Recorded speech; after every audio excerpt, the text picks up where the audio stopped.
عبدالله نن د ټول شموله حکومت کابینه اعلانوي.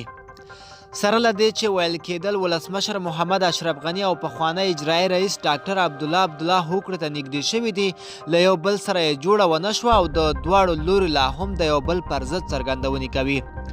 په داسې حال کې چې ولسمشر غني د نوي حکومت د کابینې د غړو اعلانول پیل کړي دي، عبدالله هم په پام کې لري چې نن یکشنبه د وري 18 د خپل ټول شموله حکومت د کابینې غړي اعلان کړي.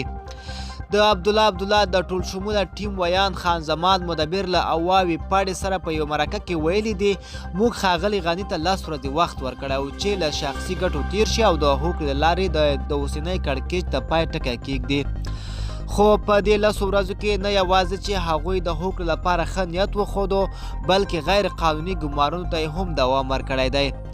مدبر وایي چې د ډاکټر عبدالله ټیم د کړکېچونو د دوام پلوي نه و او نه به وي، او همداراز د اړوندو لوري سره د هوکړې لپاره د سیاسي شخصیتونو هڅو ته په درنه سترګه ګوري.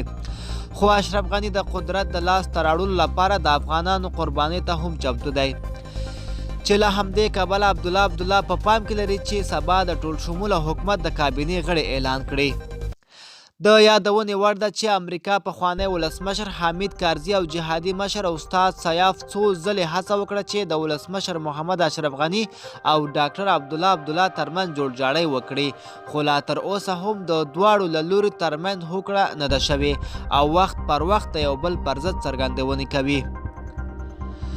ملګرو، دا زموږ تازه راپور. د لا ښکلي ویډیوګانو لپاره زموږ چینل سبسکرایب کړئ.